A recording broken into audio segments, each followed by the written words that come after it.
Lu Yuntian, tidak, Tuan Tua Lu, tidak, tidak, Paman Lu, aku mohon padamu untuk mengampuni aku.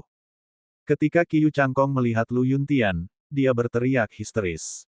Haha, Qiu Cangkong, kamu masih punya wajah untuk memintaku mengampunimu. Haha, kamu akhirnya jatuh ke akhir seperti itu. Langit mempunyai mata. Lu Yuntian tertawa terbahak-bahak. Paman Lu, ini salahku di masa lalu. Saya buta dan dibutakan oleh keserakahan. Saya salah. Tolong, karena usiaku yang masih muda dan bodoh, ampunilah nyawa anjingku. Qiu Cangkong meratap sedih, air mata dan ingus mengalir di wajahnya. Lu Ming cukup terkesan dengan ini. Air mata dan ingus mengalir keluar dari mata dan hidungnya. Qiu Cangkong, diamlah. Kamu memalukan bagi keluarga Qiu. Teriak Qiu Wuyang. Orang tua, diamlah. Apa keluarga Qiu? Berapa nilainya? Jangan sebutkan keluarga Qiu kepadaku. Teriak Qiu Cangkong. Kamu. Qiu Wuyang sangat marah hingga dia hampir muntah darah. Dadanya naik turun, dan matanya dipenuhi kekecewaan. Apakah ini masih kejeniusan keluarga Qiu-nya yang hanya muncul sekali dalam 1000 tahun? Itu sungguh memalukan. Pria tua. Tiba-tiba, mata Qiu Cangkong menyipit saat dia berusaha berdiri. Dia mengeluarkan belati dan berjalan menuju Qiu Wuyang. Mata Lu Ming, Lin Sui, dan yang lainnya bersinar, tapi mereka tidak bergerak. Makhluk jahat, apa yang ingin kamu lakukan? Qiu Wuyang meraung. Apa yang sedang kamu lakukan? Ini semua salahmu, pergilah ke neraka. Mata Qiu Cangkong dipenuhi dengan kekejaman saat dia menusukkan belati di tangannya ke arah Qiu Wuyang. Qiu Wuyang meraung dan berguling ke samping, menghindari serangan itu, tetapi Qiu Cangkong segera menindaklanjuti serangan lainnya. Kali ini, Qiu Wuyang tidak bisa menghindarinya lagi. Belati itu menembus punggungnya dan darah mengalir keluar. Makhluk jahat, makhluk jahat. Qiu Wuyang meraung. Matanya dipenuhi dengan keputusasaan, keengganan, dan ketidakpercayaan. Dia tidak percaya Qiu Cangkong akan membunuhnya. Pada akhirnya, dia mengeluarkan raungan enggan dan mati. Di sampingnya, Lin Sui, Ling Potian, dan yang lainnya memiliki ekspresi yang rumit. Qiu Wuyang, penguasa Kekaisaran Matahari Terik, raja setengah langkah dari generasinya, dan karakter tangguh yang hampir menyatukan seluruh Kekaisaran Matahari Terik, telah dibunuh oleh juniornya yang paling berharga. Benar-benar pemandangan yang menyedihkan. Lu Ming, Paman Lu, lihat, aku benar-benar menyesal. Aku bahkan telah membunuh Qiu Wuyang. Aku mohon padamu, tolong biarkan aku pergi. Qiu Cangkong berlutut di tanah dan memohon belas kasihan. Jika aku membiarkan orang seperti itu pergi, bahkan surga pun tidak akan setuju. Mata Lu Yuntian dipenuhi dengan niat membunuh. Suara mendesing. Suara mendesing. Lu Ming menjentikkan jarinya dan 4 tombak panjang dipadatkan dari inti esensialnya. Mereka terbang keluar dan memakukan anggota badan Qiu Cangkong ke tanah. Qiu Cangkong menjerit nyaring. Lu Ming menggerakkan tangannya dan pedang tempur muncul. Dia berkata, "Ayah, nyawa Qiu Cangkong ada di tangan kita sekarang." Lu Yuntian pernah ditangkap oleh Qiu Cangkong dan disiksa selama 8 tahun. Di dunia ini, orang yang paling banyak membunuh Qiu Cangkong adalah Lu Yuntian. Selain itu, Lu Ming juga tahu bahwa Lu Yuntian selalu memiliki simpul ini di hatinya. Baiklah, Lu Yuntian mengambil pedangnya dan berjalan menuju Qiu Cangkong. Tidak, Paman Lu, jangan bunuh aku. Qiu Cangkong masih memohon belas kasihan. Diamlah, Paman Lu. Kamu tidak pantas memanggilku seperti itu. Mati. Mati. Lu Yuntian berteriak dingin dan menebas dengan pedangnya. Kepala Qiu Wuyang terbang tinggi ke udara. Setelah membunuh Qiu Cangkong, Lu Yuntian sepertinya telah terbebas dari beban berat dan menghela nafas lega. Minger, terima kasih telah mengizinkanku membunuh Qiu Cangkong. Lu Yuntian berkata pada Lu Ming. Ayah, kamu dan aku adalah ayah dan anak. Tidak perlu berterima kasih padaku. Inilah yang harus saya lakukan. Sayangnya, saya masih belum dapat menemukan harta karun yang dapat membantu Anda pulih. Lu Ming menghela nafas. Haha, Minger, tidak perlu memaksakannya. Saya sudah sangat puas dengan pencapaian Anda saat ini. Lu Yuntian tertawa. Ayah, ibu, kenapa aku tidak melihat Qiu Yue? Lu Ming bertanya dengan rasa ingin tahu. Lu Ming tidak melihat Qiu Yue sejak awal. Itu sangat aneh. Mustahil bagi Qiu Yue untuk meninggalkan sisi Lu Yuntian dan Li Ping setelah pertempuran besar itu. Saat menyebut Qiu Yue, ekspresi Lu Yuntian dan Li Ping sedikit berubah. Lu Ming secara alami menyadari perubahan ekspresi mereka. Dia tidak bisa menahan perasaan jantungnya berdetak kencang. Apa terjadi sesuatu pada Qiu Yue? Lu Ming mau tidak mau merasa cemas. Ayah, Ibu, Qiu Yue, apa yang terjadi padanya? Lu Ming bertanya.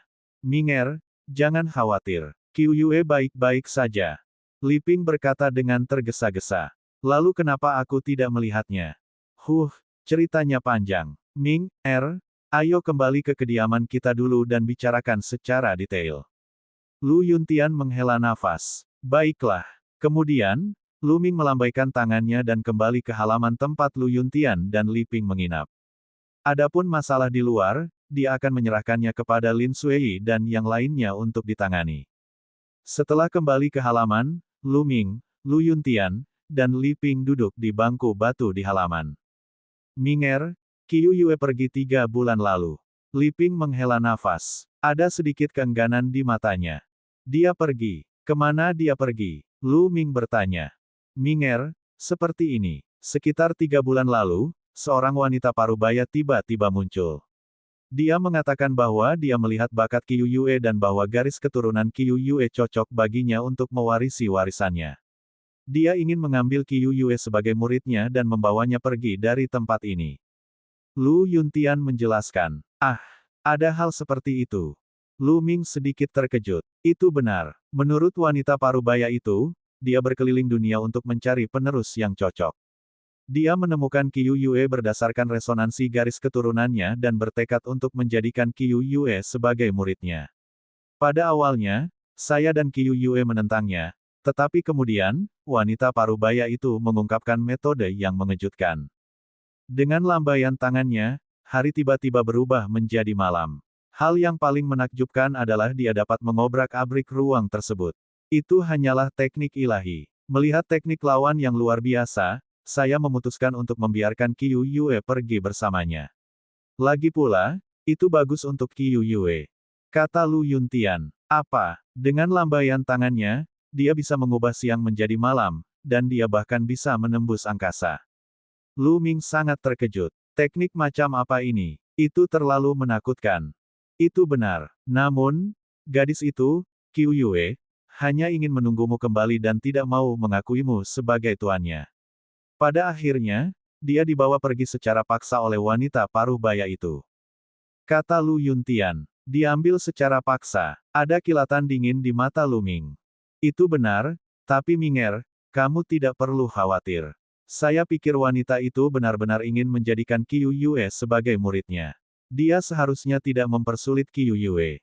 Kata Lu Yuntian. Meskipun dia mengatakan ini, Lu Ming masih merasa sangat tidak nyaman. Mungkinkah dia tidak akan pernah bisa melihat Qiu Yue lagi? Ayah, Ibu, apakah pihak lain meninggalkan kabar? Apakah dia mengatakan dari sekte mana dia berasal? Lu Ming bertanya. Pihak lain hanya meninggalkan satu kalimat, dan itu adalah, di alam liar ilahi, hanya ada satu di dunia. Kata Lu Yuntian, satu-satunya di dunia yang berada di hutan belantara ilahi. Apa maksudnya ini? Lu Ming tercengang dan dia berpikir keras. Di atas hutan belantara ilahi. Mungkinkah itu terjadi di alam liar ilahi? Dikatakan bahwa di luar benua hutan belantara ilahi, ada benua lain. Namun, itu terlalu jauh dan hanya sekedar legenda. Juga, apa yang dia maksud dengan satu-satunya di dunia? Lu Ming tidak bisa mengerti. Minger, jangan khawatir. Tidak akan terjadi apa-apa pada Qiu Yue. Ketika dia berhasil dalam kultivasinya, dia mungkin akan kembali mencari Anda. Gadis itu akan merindukanmu. Melihat Lu Ming sedikit tidak senang, Lu Yuntian mencoba menghiburnya. Ayah, Ibu, aku baik-baik saja. Lu Ming tersenyum tipis dan menenangkan diri. Setelah itu, dia mulai mengobrol dengan Lu Yuntian dan Li Ping. 1 jam kemudian, Lu Ming pergi. Lu Ming melangkah ke aula pertemuan Sekte Pedang Mistik. Lin Sui dan yang lainnya semuanya ada di dalam. Ketika mereka melihat Lu Ming masuk, mereka segera berdiri dan memberi hormat padanya. Salam, Tuan Raja. Kita semua adalah kenalan, jadi tidak perlu bersikap sopan. Huachi, aku berjanji kepadamu bahwa aku akan membiarkanmu secara pribadi menghancurkan sekolah pedang 10 arah. Sekarang waktunya telah tiba. Lu Ming melambaikan tangannya dan berkata secara langsung. Wajah Huachi dipenuhi ekstasi. Dia mendatangi Lu Ming dan membungkuk dalam-dalam. Saudara Lu, Huachi akan mengingat ini dan sangat bersyukur bisa membalas dendam. Haha, Huachi, dengan hubungan kita, tidak perlu bersikap sopan. Ayo pergi. Kami akan pergi ke ibu kota kekaisaran terlebih dahulu dan membantu Anda merebut kembali ibu kota kekaisaran. Kalau begitu, kita akan membunuh jalan menuju sekolah pedang 10 arah. Kata Lu Ming. Ayo pergi bersama. Lin Sui, Ling Potian, dan yang lainnya berkata. Dan EBSP, baiklah, pemimpin sekte Lin, Huachi dan saya akan pergi dulu. Kalian membawa leluhur bela diri dan ahli di atas dan ikuti. Kata Lu Ming. Bagaimanapun, dia masih harus menyerahkan akibatnya kepada Lin Sui dan yang lainnya. Dengan itu, esensi klasik Lu Ming bergulir dan dia menghilang bersama Huachi. Kumpulkan semua ahli di atas alam leluhur bela diri dan kita bisa berangkat. Perintah Lin Sui. Lu Ming membawa Huachi bersamanya dan meninggalkan sekte pedang mistik secepat kilat, menuju ibu kota kekaisaran. 10.000 mil jauhnya dari sekte pedang mistis, sebuah tentara menyerbu menuju sekte tersebut dengan kecepatan tinggi. Tentara ini berwarna merah dan memancarkan aura yang menakutkan. Itu adalah kavaleri serigala bersisik merah milik Lu Ming. Aduh, aduh, raungan serigala terdengar saat kavaleri merah darah menyerang ke depan. Terlihat setiap prajurit berlumuran darah. Mereka jelas telah melalui pertempuran sengit. Cepat, cepat. Baru saja, tentara 100.000 sekte pedang 10 arah dan tentara matahari menerobos pengepungan dan menyerang sekte pedang mistik. Mereka menggunakan pasukan lain untuk menahan kami. Mereka pasti menyerang sekte pedang mistik. Kita harus segera kembali untuk membantu. Huaying sangat cemas dan terus berteriak. Selama periode waktu ini, kavaleri besi berwarna merah darah dipimpin oleh Huaying. Jenderal, ada ahli yang sangat kuat di sekolah pedang 10 arah dan tentara matahari. Bahkan jika kita terburu-buru, aku khawatir itu tidak akan ada gunanya. Kata seorang wakil jenderal di sampingnya. Meskipun tidak ada gunanya, kita tetap harus pergi. Keluarga juara Markis berada di sekte pedang mistik, dan Pangeran ke-8 berada di atas mereka. Bahkan jika kita benar-benar dimusnahkan, kita masih harus pergi dan menyelamatkannya. Huaying memarahi. Ya, Jenderal. Wakil jenderal menjawab. Apa itu? Tiba-tiba, seorang wakil jenderal memandang ke langit di kejauhan. Huaying dan yang lainnya juga menoleh. Di ujung cakrawala, ada sambaran petir yang mendekat dengan cepat. Sesaat kemudian, kilat muncul di langit di atas mereka. Petirnya surut, dan dua sosok muda muncul di langit. Apa itu? Mahkota, juara Markis. Itu benar-benar juara Markis. Juara Markis telah kembali, dan Pangeran ke-8 juga telah kembali. Kavaleri merah darah langsung berteriak kaget. Bawahanmu menyapa juara Markis dan Pangeran ke-8. Huaying buru-buru bergegas ke langit dan membungkuk. Bawahanmu menyapa juara Markis dan Pangeran ke-8. Semua kavaleri besi berwarna merah darah memberi hormat kepada Lu Ming dan Huachi. Namun, orang pertama yang mereka panggil adalah Lu Ming, diikuti oleh Pangeran ke-8. Lu Ming sendirian menciptakan kavaleri berwarna merah darah. Dalam hati mereka, Lu Ming adalah eksistensi tertinggi. Naluri pertama mereka adalah mendengarkan perintah Lu Ming. Kavaleri merah darah adalah kavaleri merah darah Lu Ming. Itu adalah kavaleri merah darah sang juara Markis. Meskipun Huaying adalah anggota keluarga kerajaan, Lu Ming adalah prioritas utama mereka sekarang. Tidak perlu bersikap sopan. Lu Ming melambaikan tangannya. Juara Markis, Pangeran ke-8, senang sekali kamu baik-baik saja. Kami baru saja akan menuju ke sekte pedang mistis, tapi kami tidak menyangka akan melihatmu di sini.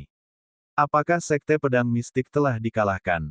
Wajah Huaying tampak serius. Dia menduga sekte pedang mistik mungkin telah dikalahkan, dan Lu Ming telah menyelamatkan Huachi dan keluar dari pengepungan.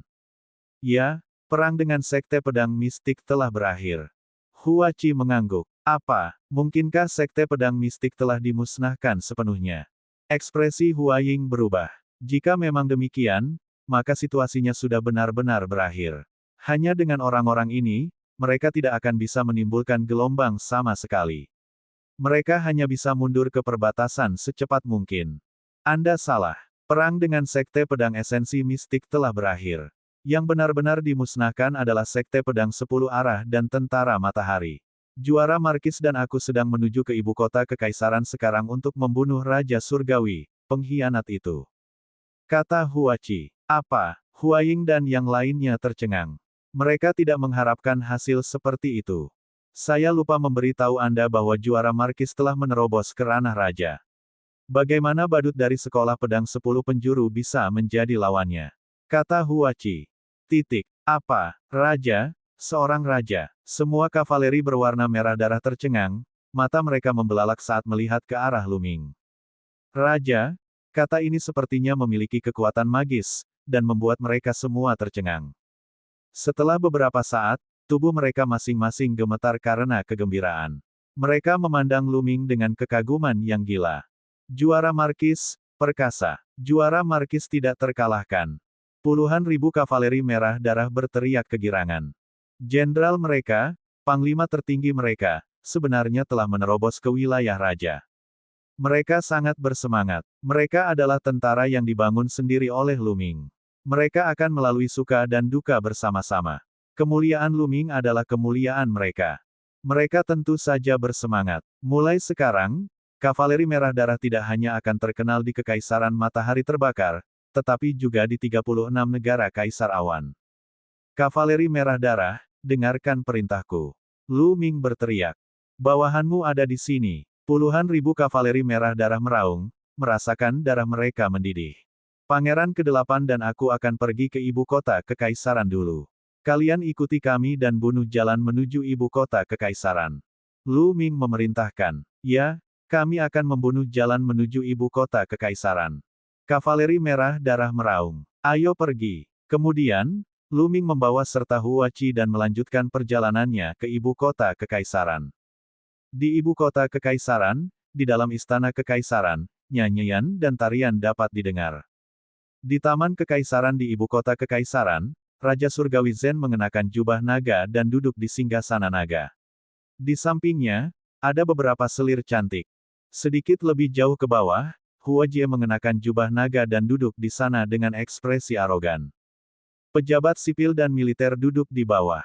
Di tengah taman kekaisaran, banyak gadis muda yang menari, dan Raja Surgawi berseri-seri dengan gembira saat dia menyaksikannya. Selamat, Yang Mulia. Sekte pedang yang ada di mana-mana dan Legiun Matahari saat ini sedang menyerang Sekte Pedang Mistik. Segera, Sekte Pedang Mistis akan dikalahkan, dan Kekaisaran Matahari Terbakar akan bersatu. Yang Mulia akan menjadi penguasa Kekaisaran Matahari Terbakar. Seorang menteri yang bermata licik mulai menyanjung Raja Surgawi. Hahaha, pejabat tercinta saya benar. Raja Surgawi Zen tertawa terbahak-bahak dan sangat bangga. Setelah itu, semua pejabat lainnya mulai menyanjungnya, menyebabkan Raja Surgawi tertawa terbahak-bahak hingga dia tidak bisa menutup mulutnya.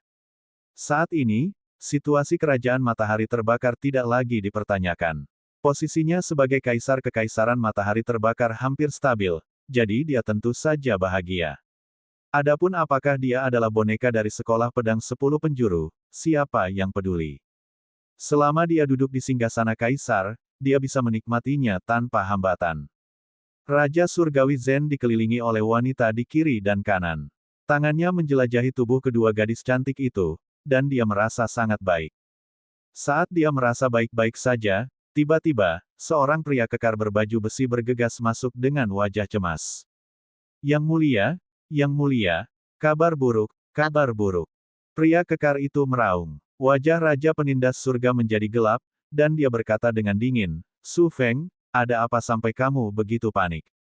Tidak bisakah Anda melihat bahwa saya mengundang semua pejabat sipil dan militer untuk membahas urusan negara? Bagaimana kamu akan menaklukkan dunia bersamaku di masa depan jika kamu begitu tidak terkoleksi? Dia hanya membuatku malu. Teman-teman, seret Su Feng pergi dan beri dia 100 pukulan tongkat sebagai peringatan bagi yang lain. Raja Surgawi Zen melambaikan tangannya dan dua penjaga tinggi berjalan menuju Su Feng. Yang mulia, izinkan saya menyelesaikannya. Ada pesan penting dari depan. Sekte Pedang Esensi Mistik telah mengalami pertempuran hebat. Sekte Pedang 10 Arah dan Tentara Matahari telah dimusnahkan. Qiu Wuyang dan Qiu Cangkong keduanya telah meninggal. Su Feng dengan cepat berteriak. Kesunyian. Seluruh tempat menjadi sunyi. Para wanita penari sepertinya membeku dalam waktu. Para pejabat sipil dan militer juga berada dalam kondisi serupa. Gerakan mereka terhenti, dan beberapa dari mereka sedang memegang gelas wine untuk diminum. Namun wine hampir jatuh ke lubang hidung mereka. Raja Surgawi Zen membuka mulutnya dan memandang Su Feng dengan bingung. Kemudian, pupil matanya terus membesar dan tubuhnya mulai bergetar. Dia bertanya dengan suara gemetar, Su Gan, Su Feng, apakah kamu serius? Jika saya mengetahui bahwa Anda berbohong kepada saya akan mengeksekusi seluruh keluarga Anda. Itu benar sekali, Yang Mulia. Seorang jenderal dari Sekolah Pedang 10 Penjuru cukup beruntung untuk bertahan hidup. Berita itu hanya sampai padaku melalui beberapa jimat transmisi suara. Su Feng berkata dengan keras. Dentang, cangkir batu giok ungu di tangan Raja Surgawi Zen jatuh ke tanah dan pecah. Wajahnya pucat pasi, tanpa bekas darah. Pertama, bibirnya mulai bergetar, lalu seluruh tubuhnya mulai bergetar. Bagaimana ini bisa terjadi? Bagaimana ini bisa terjadi? Bagaimana Sekte Pedang Mistik bisa membunuh Qiu Wuyang dan yang lainnya dengan kekuatan mereka? Raja Surgawi terus bergumam pada dirinya sendiri karena tidak percaya. Itu juara Markis. Juara Markis telah kembali dan dengan mudah membunuh semua ahli dari Sekte Pedang 10 Penjuru dan Tentara Matahari. Su Feng berkata dengan suara gemetar. Lu Ming, itu sebenarnya dia. Aku tahu itu. Kita tidak bisa membiarkan dia hidup, kita tidak bisa membiarkan dia hidup. Raja Surgawi meraung. Sekte Pedang 10 Arah dan Legiun Matahari telah dimusnahkan sepenuhnya. Bajingan kecil itu pasti akan datang ke kota kekaisaran untuk membalaskan dendam ayahnya. Mundur, hitung pasukan.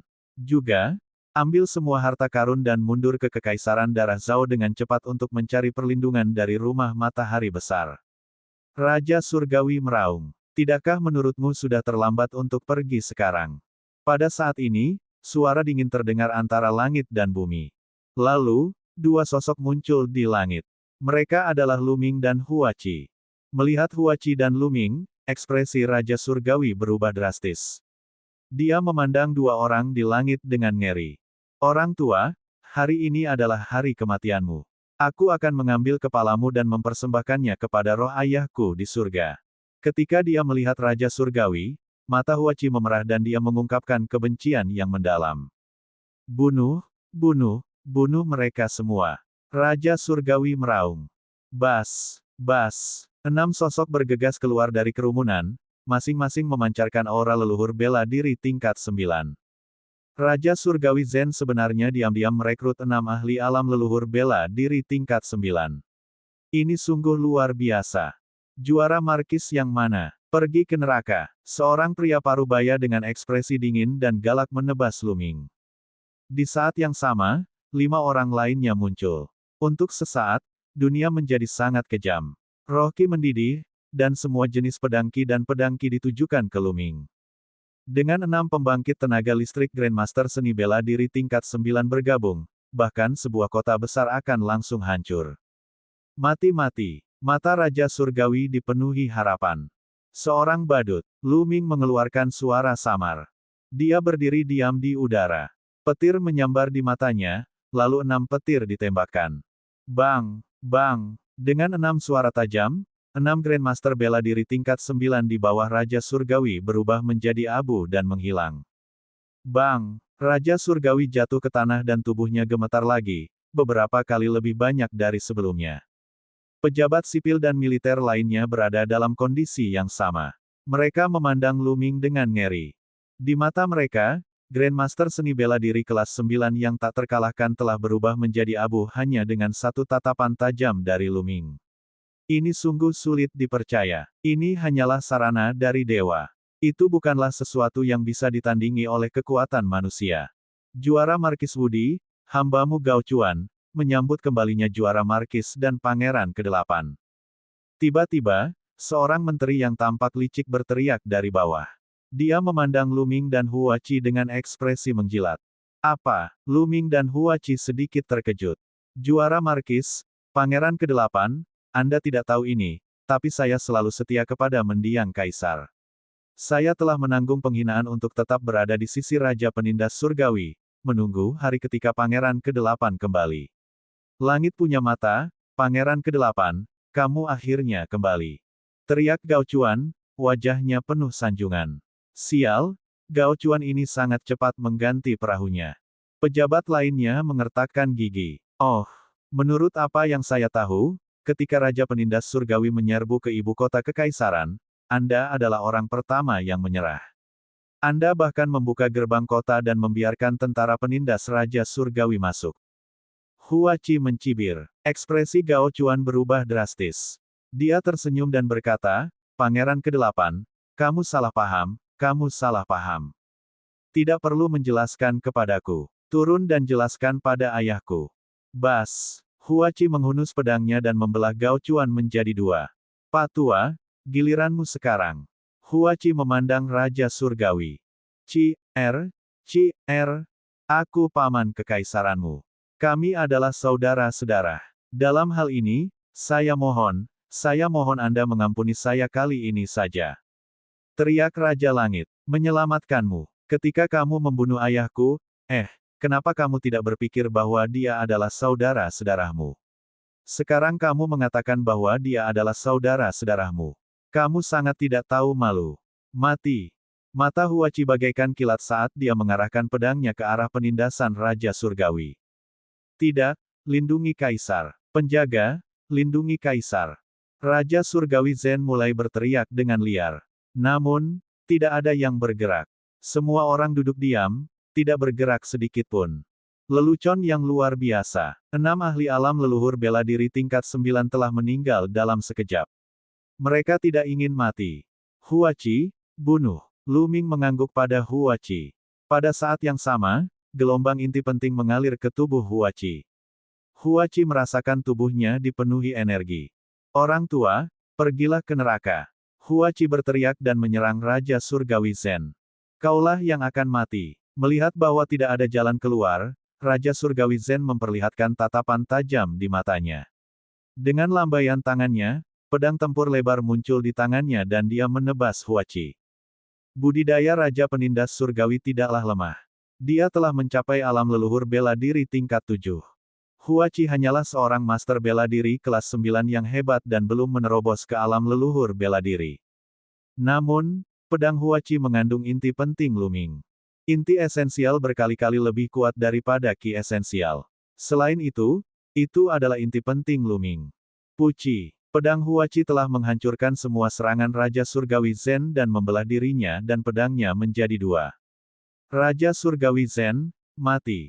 Hahaha, ayah, apakah kamu melihat itu? Putramu akhirnya membalaskan dendammu. Hua Qi berlutut di tanah dan tertawa keras. Saat dia tertawa, air mata terus mengalir. Seolah ingin melepaskan segala kebencian yang selama ini terpendam di hatinya. Lu Ming tidak mengatakan apapun. Dia hanya menonton dengan tenang di samping. Hua Jie, jangan pergi. Tiba-tiba terdengar suara gemuruh yang keras. Lu Ming melihatnya dan menunjukkan senyuman. Ternyata Hua Jie ingin memanfaatkan kesempatan tersebut untuk melarikan diri, namun ia berhasil ditangkap oleh beberapa menteri. Pada saat ini, Raja Surgawi telah meninggal, dan para pejabat tidak memiliki kesetiaan lagi. Mereka ingin mencurahkan isi hati mereka dan mengungkapkan perasaan mereka kepada Hua Qi, jadi bagaimana mereka bisa membiarkan Hua Jie melarikan diri? Tidak, biarkan aku pergi, biarkan aku pergi. Hua Jie berteriak ketakutan. Hua Jie, aku akan mengirimmu ke ayahmu. Pedang Hua Qi berlumuran darah saat dia berjalan menuju Hua Jie. Jangan bunuh aku, jangan. Hua Jie menjerit. Lalu, bau busuk keluar. Orang ini malah kencing di celana lagi. Sedikit niat membunuh muncul di mata Hua Qi. Pedang di tangannya berkilat, dan tangisan Hua Jie tiba-tiba berhenti. Pangeran ke-8, aku menyambutmu kembali ke istana. Pelayanmu yang rendah hati dengan hormat menyambut Pangeran ke-8 kembali ke istana. Semua pejabat berlutut. Mata Huachi bagaikan kilat saat dia melihat sekeliling. Semua orang diam karena takut, bahkan tidak berani bernapas dengan keras. Mereka takut Huachi akan membunuh mereka. Suasana di tempat kejadian seakan membeku. Kalian semua, kumpulkan pasukan dan kendalikan semua kaki tangan, pasukan, dan keluarga Raja Surgawi. Huachi berkata setelah beberapa saat. Huachi tidak membunuh orang-orang ini. Meskipun mereka menjijikkan, merekalah satu-satunya yang bisa menjaga kekaisaran matahari tetap berjalan. Jika dia membunuh mereka semua, siapa yang akan membantunya? Ya, subjek rendahan ini akan segera melakukannya. Pangeran ke-8, serahkan masalah ini pada pejabat rendahan ini. Para pejabat sipil dan militer semua bergegas untuk menyetujuinya dan kemudian pergi dengan tergesa-gesa. Lelucon yang luar biasa. Ini adalah kesempatan bagus untuk mengungkapkan perasaannya kepada Huachi. Siapa yang akan melewatkannya? Tak lama kemudian, beberapa menteri dengan kekuatan militer yang besar mundur. Orang-orang lainnya adalah pejabat sipil yang tidak berdaya yang memandang Huachi dan Lu Ming tanpa daya. Tolong juara Markis. Huachi melambaikan tangannya dan berkata pada Lu Ming. Lu Ming tersenyum dan duduk di meja acak. Adapun Huachi, dia duduk di kursi tempat Raja Surgawi berada. Wanita-wanita lain berlutut di sampingnya, gemetar. Para pejabat sipil juga berlutut di tanah dan menunggu. Waktu berlalu, dan ibu kota kekaisaran berada dalam kekacauan. Tentara dan kuda yang tak terhitung jumlahnya berlari ke depan, mengelilingi dan memusnahkan bawahan Raja Surgawi Zen. Terjadi pertempuran di mana-mana. Bas. Tidak lama kemudian, Lin Sui dan yang lainnya tiba dan muncul di langit. Pemimpin Sekte Lin, kirim beberapa orang untuk membantu kami membunuh Raja Penindas Surga. Lu Ming memberitahu Lin Sui. Baiklah. Lin Sui mengangguk, dan kemudian ratusan Grandmaster bela diri tersebar di sekitar ibu kota kekaisaran untuk membantu melenyapkan Raja Penindas Surga. Dengan tambahan para ahli ini, sisa-sisa Raja Surgawi dan mereka yang setia kepadanya dengan cepat terbunuh. Seluruh ibu kota kekaisaran dipenuhi dengan pembantaian. Banyak orang awam yang mengetahui bahwa dunia telah berubah lagi. Mulai sekarang, kota kekaisaran akan memiliki penguasa baru. Ketika banyak orang mengetahui bahwa Pangeran ke-8 yang telah kembali, mereka semua sangat bahagia. Periode waktu ketika mereka berada di bawah pemerintahan Raja Surgawi tidaklah mudah. Sehari kemudian, pertempuran di ibu kota kekaisaran telah berakhir.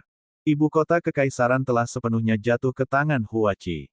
2 hari kemudian, kavaleri besi berwarna merah darah tiba untuk membantu Huachi mengambil kendali penuh atas ibu kota kekaisaran.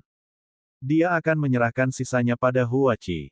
Lu Ming tidak bisa diganggu. Pemimpin Sekte Lin, saatnya pergi ke Sekte Pedang 10 Arah. Lu Ming berkata kepada Lin Sui di halaman. Baiklah. Mata Lin Sui dipenuhi kegilaan dan antisipasi. Dia sudah terlalu lama menunggu hari ini. 1 jam kemudian, hampir 100 orang, dipimpin oleh Lu Ming, terbang menuju Sekte Pedang yang ada di mana-mana.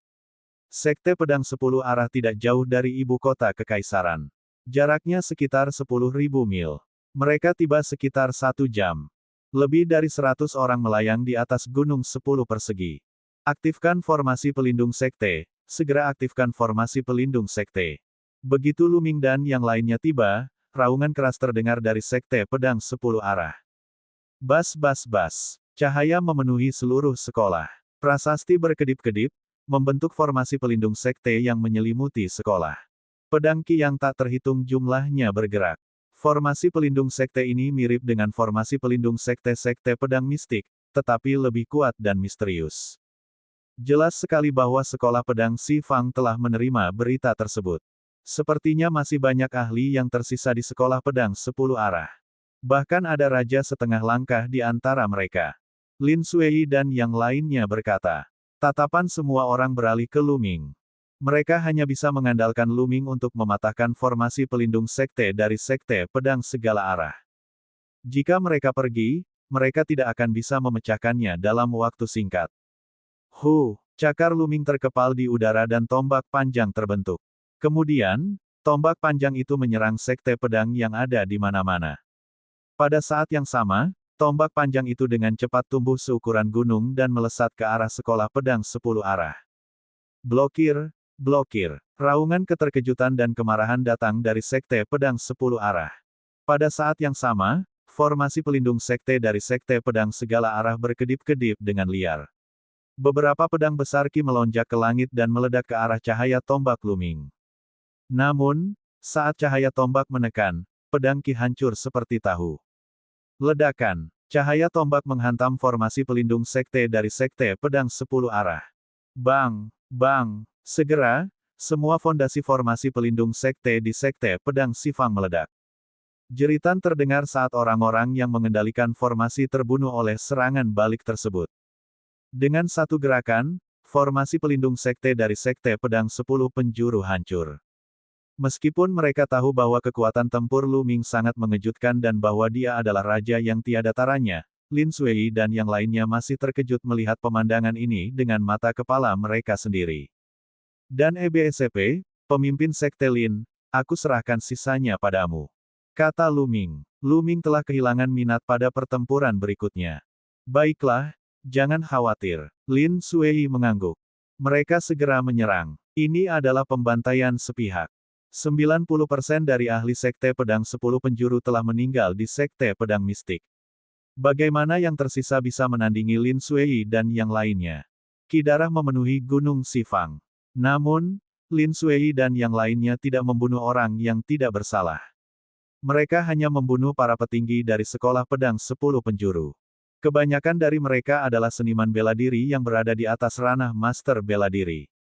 Mereka tidak membunuh mereka yang berada di bawah alam master bela diri yang agung.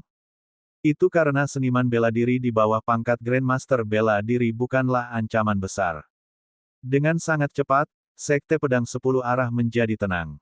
Luming memandang sekolah pedang yang ada di mana-mana dengan tenang, wajahnya tanpa ekspresi. Di dunia bela diri Dao, pembunuhan adalah urusan sehari-hari. Setiap hari, sekte dihancurkan, dan sekte baru bermunculan. Itu sangat normal. Luming terdiam beberapa saat. Dia kemudian berbalik dan pergi di udara. Selanjutnya, dia tidak perlu bergerak.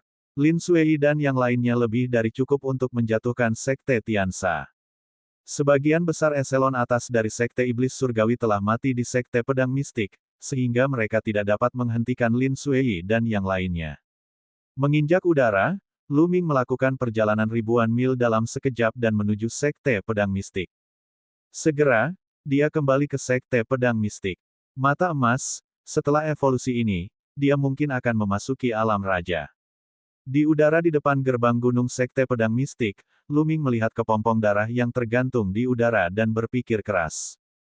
Kemudian, Luming bergerak dan terbang menuju kedalaman Sekte Pedang Mistik. Luming tiba di halaman Lu Yuntian. Lu Yuntian dan Liping sedang minum teh dan mengobrol. Sekarang Luming telah menjadi raja dan namanya dikenal di seluruh dunia, mereka berdua sangat bahagia dan selalu tersenyum. Ayah ibu, Luming mendorong pintu hingga terbuka dan masuk, berseru dengan lembut. Minger, kamu kembali. Cepat duduk, Liping berkata sambil tersenyum. Luming duduk. Minger, kenapa aku tidak melihat Nona Nianxing kali ini? Liping bertanya. Di masa lalu, semua orang tahu bahwa Xie Nianxing selalu berada di sisi Luming. Kemudian, Xie Nianxing mengikuti Luming untuk mengambil bagian dalam penilaian di Tian Divine Guard. Banyak orang mengira Luming dan Xie Nianxing adalah pasangan. Liping dan Lu Yuntian sangat menyayangi Xie Nianxing, jadi tentu saja mereka sangat mengkhawatirkannya. Ayah, ibu, Nona Xie ada urusan lain yang harus diselesaikan, jadi dia tidak kembali ke kerajaan Matahari Terik. Kata Luming. Saat menyebut Xie Nianxing, mata Luming dipenuhi dengan emosi yang campur aduk. Dia sangat khawatir. Sayangnya, tidak ada petunjuk sama sekali. Minger, apakah kalian bertengkar? Terkadang, seorang pria harus mengalah pada seorang gadis. Kamu harus belajar dari ayahmu. Liping berkata dengan sungguh-sungguh. Uhuk-uhuk. Di sampingnya, Lu Yuntian batuk beberapa kali. Ayah, ibu, tidak apa-apa. Nona Xie sedang sibuk. Oh itu benar. Dengan itu, Luming melambaikan tangannya dan lebih dari 10 botol giok muncul di atas meja. Ayah, ibu, Pil ini dapat menyehatkan tubuh, mengisi kembali darah dan qi, serta memperpanjang umur. Meskipun tidak dapat memperbaiki meridian ayah, namun tetap dapat memberikan efek bergizi. Kata Lu Ming. Tentu saja, Lu Yuntian dan Li Ping menyimpan pil itu dengan senang hati. Mereka tahu bahwa Lu Ming telah mencapai alam raja bela diri, jadi pil ini tidak banyak berguna baginya. Sejak saat itu, Lu Ming meluangkan waktu untuk mengunjungi Lu Yuntian dan Li Ping setiap hari. Dia akan menghabiskan sisa waktunya untuk berkultivasi. Setelah memasuki ranah raja bela diri, pemahamannya tentang seni bela diri telah meningkat pesat. Pemahamannya tentang teknik seni bela diri juga meningkat pesat. Lu Ming telah mengembangkan 9 langkah menginjak surga naga hingga batas langkah kedua. 7 hari kemudian, dia berhasil mengembangkan langkah ketiga. Dengan 3 langkah, kekuatan langkah menginjak surga 9 naga meningkat lebih dari 10 kali lipat, mencapai teknik bela diri tingkat rendah tingkat surga tingkat ke-6. Dari segi kekuatan, itu tidak lebih lemah dari tingkat ketiga dari 3 keajaiban Gunung Naga. Lu Ming melakukan gerakan mematikan lainnya. Selama 7 hari ini, kerajaan matahari terbakar berada dalam kondisi terguncang. Sekte pedang 10 arah dan sekte iblis surgawi dihancurkan, dan pangeran ke-8 membunuh raja penindas surgawi dan merebut kembali ibu kota kekaisaran. Masing-masing dari mereka sudah cukup untuk mengguncang seluruh kekaisaran matahari yang terik. Berita yang paling mengejutkan adalah kembalinya juara Markis, Lu Ming, yang telah mencapai ranah raja bela diri. Semua orang tercengang. Setelah itu, kemanapun sekte pedang esensi mistik, lembah awan merah, dan pasukan keluarga kekaisaran lewat, faksi yang tergabung dalam sekte pedang 10 penjuru dan sekte iblis surgawi menyerah. Hampir tidak ada pertempuran sengit.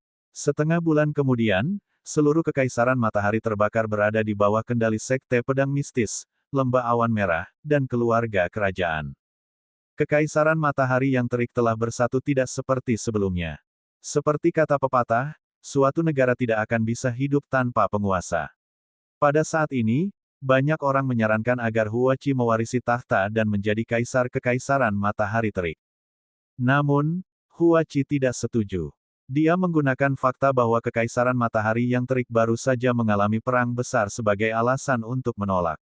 Setelah 2 hari, semua orang mencoba membujuk Huachi lagi, tapi dia tetap menolak. Saat ini, seseorang mendatangi Lu Ming, berharap dia bisa membujuk Huachi untuk naik tahta. Lu Ming mengangguk dan melakukan perjalanan ke ibu kota kekaisaran. Setelah itu, keluarga kekaisaran mengumumkan kepada dunia bahwa Huachi akan secara resmi naik tahta di ibu kota kekaisaran dalam waktu 1 bulan.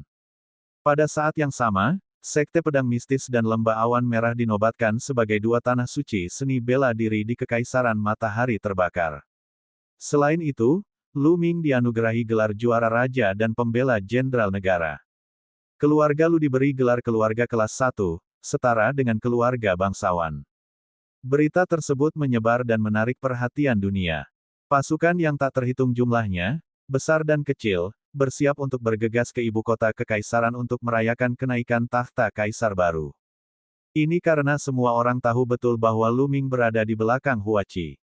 Tingkat raja yang belum genap 20 tahun adalah poin utamanya. Selama Lu Ming belum mati, otoritas Huachi tidak akan tertembus. Seluruh kekaisaran matahari yang terik sedang menantikan kedatangan bulan depan. Bahkan 35 kerajaan lainnya memperhatikan masalah ini. Namun, Lu Ming tidak mempedulikan semua itu. Dia membawa Lu Yuntian dan Li Ping kembali ke kota angin berapi dan keluarga Lu. Lampu merah digantung di seluruh kediaman keluarga Lu, dan itu adalah pemandangan yang menggembirakan. Banyak orang keluar masuk, dan suasananya sangat ramai. Keluarga Lu sekarang menjadi keluarga kelas 1, seperti keluarga bangsawan. Dalam beberapa hari terakhir, siapapun yang memiliki kekuasaan di ratusan kota datang untuk memberi selamat kepada mereka. Tuan muda telah kembali, begitu pula Tuan dan Nyonya. Raungannya yang keras menyebabkan seluruh keluarga Lu mendidih.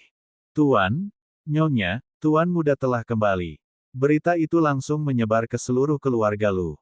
Ketika Lu Ming dan yang lainnya tiba di gerbang utama keluarga Lu, mereka tercengang saat mengetahui bahwa banyak orang telah keluar. Di bagian paling depan adalah beberapa tetua inti yang tersisa dari keluarga Lu dan para master cabang dari beberapa cabang. Di belakang mereka, setidaknya ada beberapa ratus orang yang tidak dikenal Lu Ming. Salam, kepala keluarga, Nyonya, Tuan Muda. Aku sudah bertahun-tahun tidak bertemu denganmu. Saya bisa mati tanpa penyesalan. Seorang tetua inti membungkuk memberi salam. Dia memandang Lu Yuntian dan hampir menitikkan air mata. Semuanya, tolong bangkit. Mata Lu Yuntian dipenuhi dengan emosi yang rumit. Setelah bertahun-tahun, dia akhirnya kembali ke keluarga Lu. Saya adalah penguasa kota dari kota cahaya yang mengalir. Salam kepada sang juara raja, kepala keluarga Lu, dan Nyonya Lu. Seorang pria kekar dengan wajah tegap keluar dari kerumunan dan berlutut di depan Lu Ming. Saya kepala keluarga Liu di kota Wutong. Salam, Raja Juara. Patriark Lu, apakah kamu masih mengenaliku? Saya Lucio, penguasa kota Wewangian. Di belakangnya, sekelompok orang datang untuk menyambutnya. Baiklah, semuanya, biarkan kami masuk dulu. Lu Ming melambaikan tangannya dan berteriak. Kata-katanya sepertinya mengandung keagungan yang tak ada habisnya. Semua orang terdiam dan memberi jalan bagi Lu Ming dan yang lainnya untuk masuk. Setelah Lu Ming dan yang lainnya masuk, para tetua inti dan master cabang dari keluarga Lu mengikuti dari belakang. Semua master cabang diam-diam senang karena Lu Yunxiong tidak membunuh Lu Ming saat itu. Jika tidak, klan Lu tidak akan seperti sekarang ini. Semakin kuat klan Lu, semakin banyak keuntungan yang mereka dapatkan. Sekarang, sebagai master cabang, otoritas mereka bahkan lebih besar daripada para kastelan di kota-kota besar. Para pemain istana di kota-kota besar harus mendengarkan mereka, yang membuat mereka sangat bahagia. Tentu saja, mereka bahkan lebih menghormati Lu Ming, Lu Yuntian, dan yang lainnya. Rombongan mereka tiba di halaman keluarga Lu. Lusinan meja sudah diisi dengan jamuan makan, dan kelompok itu mengundang Lu Ming, Lu Yuntian, dan Li Ping ke meja paling atas. Semuanya, terima kasih sudah datang. Saya belum kembali selama bertahun-tahun. Sekarang, saya ingin bersulang untuk semuanya. Lu Yuntian mengangkat cangkir anggurnya dan berkata dengan keras. Saat itu, Lu Yuntian cukup terkenal di banyak kota besar. Ada banyak teman lamanya saat ini. Saudara Yuntian, sudah bertahun-tahun berlalu. Aku tidak menyangka kita akan bertemu lagi. Tiba-tiba terdengar suara. Melihat ke arah suara itu, mata Lu Yuntian berbinar. Dia tersenyum dan berkata, Saudara Zhou, haha, bagaimana kabarmu? Lu Ming juga menoleh, senyum di wajahnya. Orang yang baru saja berbicara adalah Zhou Linshan. Lu Ming masih dapat mengingat dengan jelas bahwa dia telah bertemu Zhou Linshan pada misi pertamanya setelah bergabung dengan Sekte Pedang Mistik. Dari Zhou Linshan juga dia mengetahui bahwa Lu Yuntian masih hidup. Paman Zhou, silakan duduk. Lu Ming juga berdiri dan menangkupkan tinjunya. Juara Raja, kamu tidak harus bersikap sopan. Saya tidak akan berani menerima gelar seperti itu. Zhou Linshan melambaikan tangannya. Namun di dalam hatinya, dia sangat rumit dan menghela nafas. Saat pertama kali bertemu Lu Ming hanyalah seorang pemuda di alam master. Hanya dalam beberapa tahun, Lu Ming benar-benar telah menjadi tingkat raja yang namanya mengguncang dunia. Itu adalah tingkat raja. Memikirkan kata ini saja sudah membuat hatinya bergetar. Saudara Zhou, sama-sama. Ayo, Lu Yuntian melambaikan tangannya. Saat itu, fakta bahwa Lu Yuntian telah mempercayakan pedang bintang surgawi dan dua barang penting lainnya kepada Zhou Linshan adalah bukti hubungan mereka. Saat ini, Lu Yuntian sangat senang melihat seorang teman lama. Pada saat ini, Zhou Linshan tidak lagi menolak dan berjalan menuju tempat duduk Lu Ming dan yang lainnya. Haha, Saudara Zhou, sudah bertahun-tahun sejak kita terakhir bertemu. Anda dan saya sama-sama telah menjadi tua. Ayo, kita minum 3 mangkuk besar dulu. Lu Yuntian tertawa terbahak-bahak. Dia tidak lagi menggunakan cangkir melainkan mangkuk besar, mengisi 2 mangkuk dengan anggur. Haha bagus. Terinfeksi oleh semangat kepahlawanan Lu Yuntian, Zhou Linshan pun melepaskan diri. Dia tertawa terbahak-bahak dan minum 3 mangkuk anggur bersama Lu Yuntian. Tuan kota dan kepala keluarga memandang Zhou Linshan dengan iri. Zhou Linshan memiliki hubungan yang baik dengan keluarga Lu. Sungguh suatu kehormatan bisa duduk satu meja dengan Lu Ming dan Lu Yuntian. Banyak orang bahkan berpikir bahwa mereka harus membangun hubungan baik dengan Zhou Linshan di masa depan. Setelah itu, Lu Ming juga bersulang untuk Zhou Linshan. Setelah 3 putaran minum, Lu Ming, Lu Yuntian, dan Li Ping pergi.